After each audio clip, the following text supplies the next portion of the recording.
Hello guys, welcome to my YouTube channel.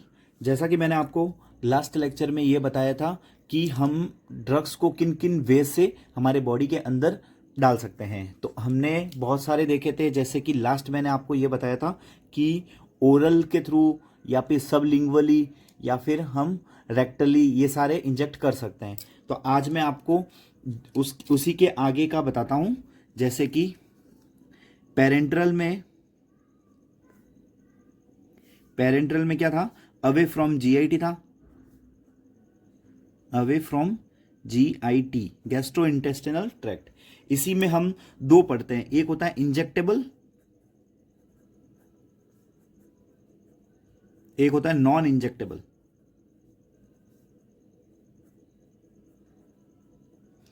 ठीक है, तो मैं पहले आपको इंजेक्टेबल पढ़ाता हूं।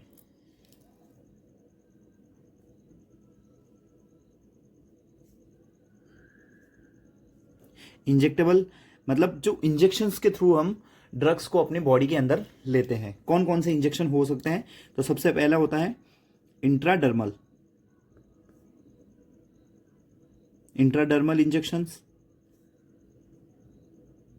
इंट्रामस्क्यूलर। मैं आपको इन सारे सबके डिफरेंसेस और इनके एडवांटेजेस और डिसएडवांटेजेस बताऊंगा इस वीडियो में।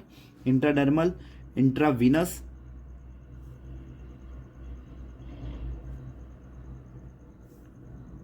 इंट्रामस्क्यूलर, ये चार होते हैं जिनके थ्रू इंजेक्शन के थ्रू मतलब बॉडी के अंदर ड्रग्स को इंजेक्ट किया जाता है। सबसे पहले intradermal, intramuscular, intradermal, intramuscular, intravenous and subcutaneous.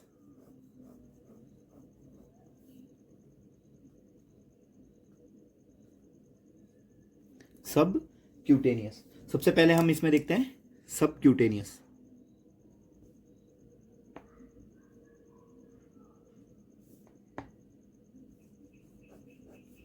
Subcutaneous, तो इसमें क्या होता है कि ड्रग को जब हम इंजेक्ट करते हैं ना, वह सबक्यूटेनियस टिश्यू के अंदर करते हैं। जैसे कि सबक्यूटेनियस टिश्यू जो होता है ना हमारे शरीर में, जैसे thigh, drugs injected in into the subcutaneous tissue। जैसे एग्जाम्पल, थाई में, एब्डोमन में और हाथ के अंदर या आर्म्स के अंदर। ठीक है, तो इस इंजेक्शंस के बारे में हमें इसके एडवांटेजेस और डिसएडवांटेजेस देखने हैं। एडवांटेजेस, इसके एडवांटेजेस क्या क्या है? तो पहली बात तो इसको हम खुद लगा सकते हैं। अगर हम नॉर्मली एक दो बार अगर ऐसी प्रैक्टिस हो जाए तो हम खुद इसमें सेल्फ अपने खुद के लिए भी लगा सकते हैं। सेल्फ एडमिनिस्ट्रेशन पॉसिबल होता है इसमें। तो सबसे पहले इसका एक पॉइंट क्या होगा कि सेल्फ एडमिनिस्ट्रेशन,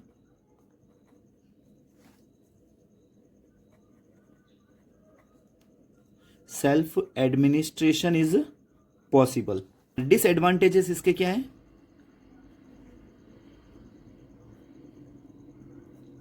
डिसएडवांटेजेस इसके क्या है कि इसको हम क्या करते हैं कि अगर इरिटेट ड्रग्स है, जैसे कि वो जो बहुत ज़्यादा हमें जैसे कि हमारे अंदर कोई प्रॉब्लम फेस कर रहे हैं या उस इंजेक्शन को लेने के बाद, या फिर उस ड्रग्स के अंदर इतना वो है टॉक्सिक कि हमारे जो आसपास का जहाँ इंजेक्शन लग रहा है वहाँ पर कुछ एलर्जीज हो रही है, तो हम इसको नहीं ले सकते।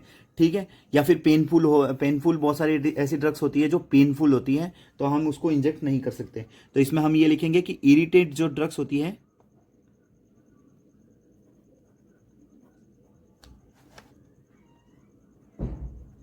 Irritate drugs can not be injected. ठीक है, दूसरी बात ये कि इसको हम इमरजेंसी के अगर कोई इमरजेंसी केस है तो उसमें हम इसको यूज नहीं कर सकते, क्योंकि इसका जो एब्जॉर्प्शन होता है वो बहुत स्लो होता है। ठीक है, तो ड्रग का जो एब्जॉर्प्शन है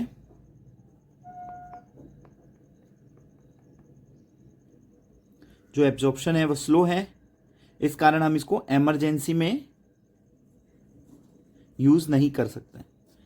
ठीक है, मैं इसको आपको डायग्राम बता देता हूं। जैसे कि ये जो है ना, इसमें आप ये मानिए कि मान लीजिए कि ये हाथ का सेक्शन है, आर्म्स का क्रॉस सेक्शन है, जिसमें देखो सबसे बाहर जो स्किन होती है वो होती है एपिडर्मिस, डर्मिस। ये इंट्राडर्मल है, और मैं आपको बता रहा हूँ सबक्यूटेनियस। जो इंट्राडर्मस जो है या इंट्राडर्मल है, इसके जस्ट नीचे जो टिश्यू होता है उसी को बोलते हैं सबक्यूटेनियस टिश्यू। इसी के अंदर वो इंजेक्शन लगाया जाता है। ठीक है, सबसे बाहर वाला जो होता है वो इंट्राडर्मल होता है, उसके नीचे सबक्यूटेनियस, उसके नीचे हमें पता है कि वेन्स होती है, तो उस वेन्स के अंदर जो इंजेक्शन लगते हैं उसको बोलते हैं इंट्रावीनस इंजेक्शन या आईवी इंजेक्शन। ठीक है, उसी आईवी के नीचे जस्ट मसल्स होती हैं, उस मसल्स के अंदर लगने वाले इंजेक्शन को हम बोलते हैं आईएम या इंट्रामस्कुलर इंजेक्शन। क्या बोलते हैं? Intramuscular injection. ठीक है, अब मैं आपको बताता हूं दूसरा इंट्राडर्मल इंजेक्शन।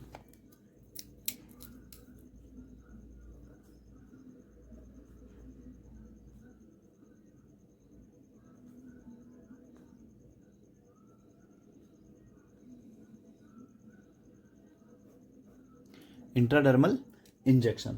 इंट्राडर्मल इंजेक्शन में क्या होता है कि जो ड्रग्स जो होता है ना वो इंजेक्ट होता है जो स्किन की जो ऊपर वाली जो लेयर होती है ना उसके अंदर, मतलब हम उसमें ब्लैब बनाते हैं। ब्लैब का मतलब समझ रहे, जैसे कि ये है मेरी स्किन, इसी के ऊपर मुझे इंजेक्शन लगाना है, इंट्राडर्मल या आईडी इंजेक्शन। तो उसको मैं ऐसे ऐसे करता हूं, ऐसे करके एक ब्लैब बनाया जाता है जिसके अंदर जो है इंजेक्शन से ड्रग्स दी जाती है। ठीक है, अब आप खुद सोचिए कि ऐसे अगर मैं ब्लैब बनाऊंगा तो उसके अंदर डालने वाला जो ड्रग्स होगा इंजेक्शन के थ्रू वो ज़्यादा मात्रा में होगा या कम मात्रा में होगा? ऑब्वियसली बात है कि बहुत कम मात्रा में इंजेक्शन के थ्रू इसमें ड्रग्स डाली जाएगी। ठीक है, और अगर मतलब इसमें अगर पेनफुल हो, ये आप खुद सोचिए कि ऐसे करके अगर ब्लैब बना के कोई इंजेक्शन दे रहा है तो नॉर्मली अगर इंजेक्शन देते हैं तो वो इतना पेनफुल नहीं होता, लेकिन ब्लैब बनाकर जो इंजेक्शन दिए जाते हैं ना उसमें थोड़ा पेन होता है। ठीक है, तो इसमें हम क्या लिखेंगे कि drug is injected into layer of skin। मैं आपको ये सारे इसीलिए बता रहा हूं रूट ऑफ एडमिनिस्ट्रेशन, ताकि हम डिस्ट्रीब्यूशन फार्मेकोकाइनेटिक्स के जो हमने सिर्फ एक टॉपिक क्लियर किया था एब्जॉर्प्शन, उसके बाद डिस्ट्रीब्यूशन और बायो ट्रांसफॉर्मेशन एंड एक्सक्रीशन आएगा, वो इसके जस्ट मैं बाद में आपको अच्छे से पढ़ाऊंगा। पहले आप ये हल्का सा समझ लीजिए। तो drug is injection into layer of skin and rising A bleb. ठीक है, अब इसमें आप ये बात याद रखिए कि small amount of drug can be given या एडमिनिस्ट्रेट गिवन। और दूसरी बात यह कि पेनफुल होता है, पेनफुल इंजेक्शन होता है। ठीक है, जैसे इसका एग्जांपल जो है बीसीजी का जो टीका लगता है ना, बीसीजी वैक्सीनेशन, वो ब्लैब बना के ही दिया जाता है, वैक्सीनेशन, बीसीजी वैक्सीनेशन। और अगर हमें कोई भी सेंसिटिविटी टेस्ट करनी है तो हम उसको इसी के थ्रू, आईडी के थ्रू या इंट्राडर्मल इंजेक्शन के थ्रू ही हम किसी भी ड्रग की सेंसिटिविटी जांच करते हैं।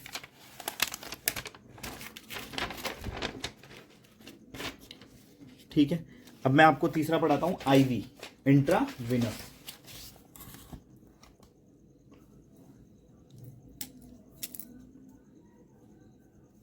आईवी या इंट्रावीनस।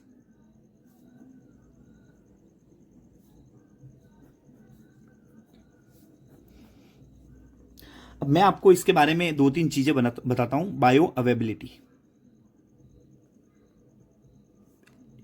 बायो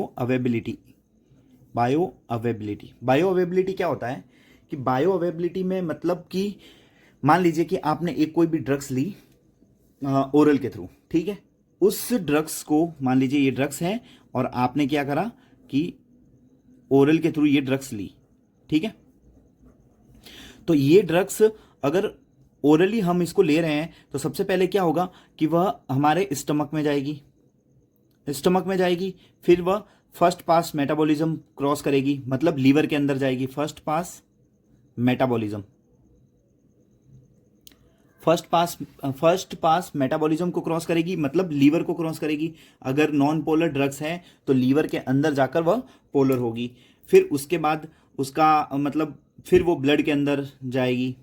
तो इसके कारण क्या होता है कि ड्रग्स जो है उसको बहुत सारे लंबे एक तरीके से उसमें टाइम स्पेंड करना पड़ता है, और उसके बाद होता क्या है कि मान लीजिए कि ये 100 मिलीग्राम की ड्रग है, और अगर इसका इफेक्ट देखा जाए, अगर ये इसका इफेक्ट देखा जाए तो ये 100% है, तो इसका एब्जॉर्प्शन जरूरी नहीं है कि 100 मिलीग्राम ही हो ब्लड के अंदर। इसमें अगर ओरली लेंगे तो मान लीजिए कि 90 हो गई, लेकिन 10 जो मिलीग्राम है वह तो वेस्ट हुई ना। तो इस कारण क्या होता है कि 90 ही अब आई है, तो होगा क्या कि इसकी बायो अवेलेबिलिटी जो है वह कम है। और अगर इसी के थ्रू ब्लड में, मतलब ब्लड में पहुंचने वाली जो ड्रग्स हैं वह कम है, पूरी 100 मिलीग्राम नहीं है। लेकिन अगर मैं इसी ड्रग्स को आईवी के थ्रू दूं, आईवी के थ्रू या इंट्रावीनस के थ्रू अगर मैं कोई ड्रग्स लेता हूं, तो वो डायरेक्ट किस में जाएगी, ब्लड में जाएगी। डायरेक्ट किस में जाएगी, ब्लड सर्कुलेशन में जाएगी या सिस्टमिक सर्कुलेशन में जाएगी। तो अगर सिस्टमिक सर्कुलेशन में जाएगी, तो अगर मैंने 100 मिलीग्राम इंजेक्शन दिया है, 100 मिलीग्राम कोई ड्रग्स ली है जो आईवी के थ्रू मैंने डायरेक्ट ब्लड के अंदर या इंट्रावीनस के अंदर डाली, तो उसकी बायो अवेलेबिलिटी 100% होगी। मतलब कि वो डायरेक्ट वो क्या करेगी कि वो ना तो फर्स्ट पास मेटाबॉलिज्म में जाएगी, ना ही वो कहीं उसका एब्जॉर्प्शन में कोई कमी आएगी, क्योंकि हमने डायरेक्ट, होता क्या है कि कोई भी ड्रग्स एब्जॉर्ब होके कहाँ पहुंचती है, ब्लड के अंदर, तो वो ब्लड के अंदर डायरेक्ट पहुंच रही है। ये जो मैंने आईवी का जो इंजेक्शन दिया है, इसमें क्या होगा कि डायरेक्ट हम ब्लड के अंदर इंजेक्शन दे रहे हैं, तो इस कारण क्या होगा कि वो वो मतलब डायरेक्टली ब्लड में ही पहुंच रहा है, तो इसकी बायो अवेलेबिलिटी जो होती है आईवी की वो 100% होती है। तो आप ये समझ लीजिए या ये याद कर लीजिए कि जो आईवी इंजेक्शन ये होता है ना, वो आईवी के थ्रू जो दी जाने वाली जो ड्रग्स होती है, आईवी के थ्रू जो ड्रग्स दी जाती है, उसकी जो बायो अवेलेबिलिटी है वह 100% होती है, बाकी किसी की भी 100% नहीं होगी। ठीक है। अब इसमें क्या होता है कि जैसे आपने सुना होगा कि हमारे जब हम कोई बीमार हो जाते हैं या डिहाइड्रेशन हो जाता है, तो हम क्या करते हैं कि ग्लूकोज चढ़ाते हैं। ठीक है, जिसको हम बाटला बोलते हैं, पता नहीं क्या बोलते हैं। ठीक है, तो ये ऐसे ऐसे बाटला होता है, तो ये बेड पर जो सो रहा होता है उसके अंदर ऐसे इंजेक्ट किया जाता है। तो ये एक तरीके से क्या है कि ये डायरेक्ट ब्लड के अंदर जाता है, डायरेक्ट ब्लड के अंदर ही जाता है, डायरेक्ट ब्लड के अंदर जाता है। तो इसमें क्या होता है कि इसको हम धीरे धीरे स्लोली करके हमें ब्लड के अंदर पहुंचाना चाहिए। तो इसमें आप ये याद रखिए कि सबसे पहले तो ये एडवांटेजेस क्या क्या है इसके।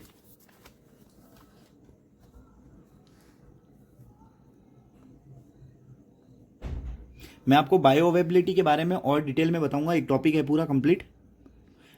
अभी आईवी के एडवांटेजेस देखिए कि आईवी के एडवांटेजेस में सबसे पहले तो इसके 100% बायो अवेलेबिलिटी है। बायो अवेलेबिलिटी बायो अवेलेबिलिटी, ठीक है।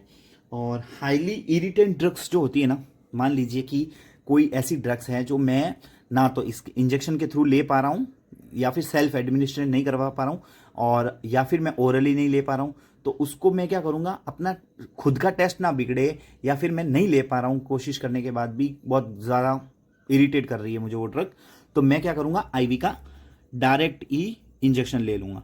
तो उससे क्या होगा कि नॉर्मली जो इंजेक्शन का दर्द होगा वो तो होता ही है, लेकिन जो ड्रग्स है ना उसका इतना हमें झेलना नहीं पड़ेगा। ठीक है, तो हाईली इरिटेंट जो ड्रग्स होती है, highly irritant drugs can be given by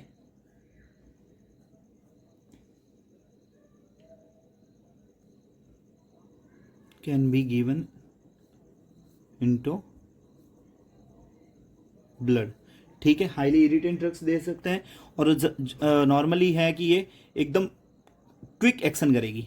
ठीक है, क्योंकि डायरेक्ट वो ब्लड में ही पहुंच रही है, तो क्विक एक्शन करेगी। और दूसरी बात ये कि हम इसमें लार्ज अमाउंट भी दे सकते हैं।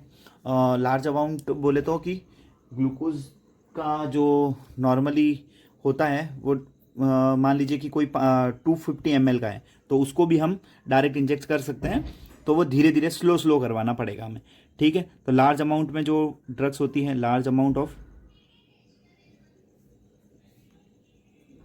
जो फ्लूइड होता है ना, वह भी कैन बी एडमिनिस्ट्रेटेड, ठीक है। और अब इसमें मैं ये, जैसे कि अगर मैंने प्लाज्मा कंसंट्रेशन निकाली, तो प्लाज्मा कंसंट्रेशन अगर मैं निकालूंगा तो हर एक प्लाज्मा कंसंट्रेशन का जो सैंपल लेंगे ना, तो उसमें एक सिमिलर ड्रग्स का कंटेंट मिलेगा।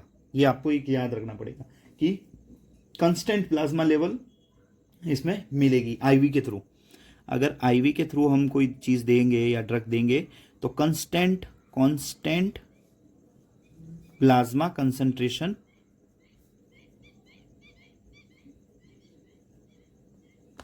कांस्टेंट प्लाज्मा कंसंट्रेशन मिलेगी, ठीक है।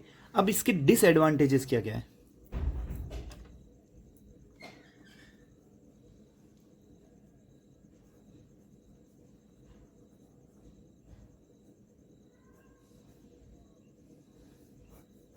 डिसएडवांटेजेस क्या क्या है कि डिसएडवांटेजेस में क्या होता है कि अगर मैंने कोई भी हाईली इरिटेट ड्रग्स दी आईवी के थ्रू, या फिर नॉर्मली भी कोई भी कभी कभी क्या आता है, कोई कोई पेशेंट्स एकदम सेंसिटिव होता है हर एक चीज़ को लेके, तो अगर मैंने मान लीजिए आईवी का इंजेक्शन यहाँ पे दिया, तो होगा क्या कि इसी जगह पर क्या होता है कि एक तरीके से कोई एलर्जी की या फिर इन्फ्लामेशन आ जाएगा, या फिर उससे क्या होता है कि एक थ्रोम्बो जो होता है ना, थ्रोम्बो फ्लेबाइटिस ऐसा कुछ होता है, ठीक है, तो वो हो जाएगा। तो इस कारण, और दूसरी बात इसको कि यूजली इसको हम सेल्फ एडमिनिस्ट्रेट नहीं कर सकते हैं, तो ये इसके डिसएडवांटेजेस है, ठीक है। तो लोकल इरिटेशन का मतलब होता है कि जहां हम इंजेक्शन या आईवी दे रहे हैं, तो वहां पर ये लोकल इरिटेट्स हो जाएगा।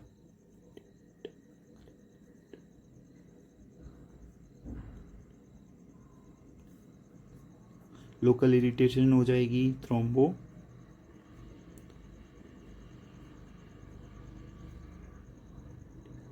थ्रोम्बोफ्लेबाइटिस हो सकता है, ठीक है। और इसमें ध्यान रखना होता है कि आईवी के अंदर जब हम आईवी के थ्रू कोई भी ड्रग्स इंजेक्ट करते हैं ना, तो उसमें प्रिकॉशंस रखते हैं। प्रिकॉशंस का मतलब होता है कि ध्यान रखना पड़ता है कि क्या क्या नहीं करना है या क्या क्या करना है। तो मैं आपको बता देता हूँ कि क्या नहीं, मतलब क्या करना चाहिए। तो होता क्या है कि ड्रग्स जो होती है ना, वह धीरे धीरे हमें अंदर डालनी होती है। मतलब आपको भी पता है कि जब हम ग्लूकोज चढ़वाते हैं तो बहुत धीरे धीरे एक एक बूंद करके वो हमारे बॉडी के अंदर जाती है, क्योंकि इतना लार्ज अमाउंट होता है, तो इसलिए वो ज़्यादा इफेक्ट ना करे बॉडी पे, ठीक है। तो स्लोली इंजेक्टेड ड्रग्स, ठीक है, स्लोली इंजेक्टेड करेंगे ड्रग्स को। और फिर अगर जो नीडल होती है ना, मान लीजिए कि बिफोर इंजेक्टिंग मेक श्योर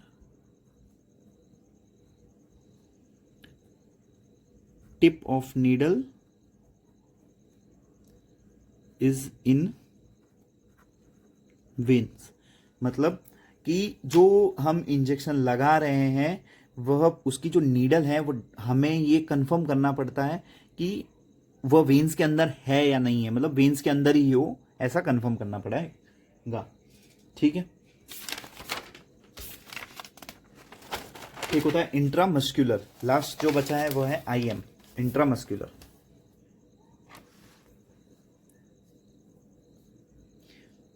कि आप एक बार ऐसे ही समझ लीजिए, क्योंकि आगे आने वाले जो टॉपिक होंगे ना, वो आपको इजीली थोड़े समझ में आ जाएंगे।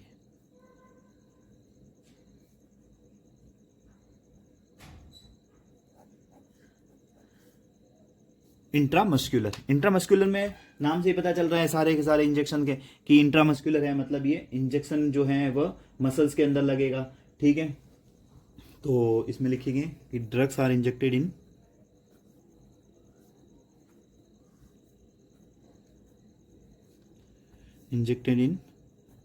लार्ज मसल्स, ठीक है, जैसे कि ग्लूटस मैक्सिमस,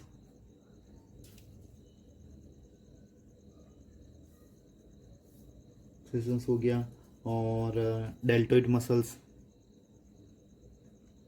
डेल्टोइड मसल्स, ठीक है। और ये इंट्रामस्कुलर के बारे में हो गया। तो नेक्स्ट लेक्चर में मैं आपको बायो अवेबिलिटी के बारे में बताऊंगा, और उसके बाद बायो अवेबिलिटी खत्म होने के बाद मैं आपको डिस्ट्रीब्यूशन के बारे में बताऊंगा। Thank you guys.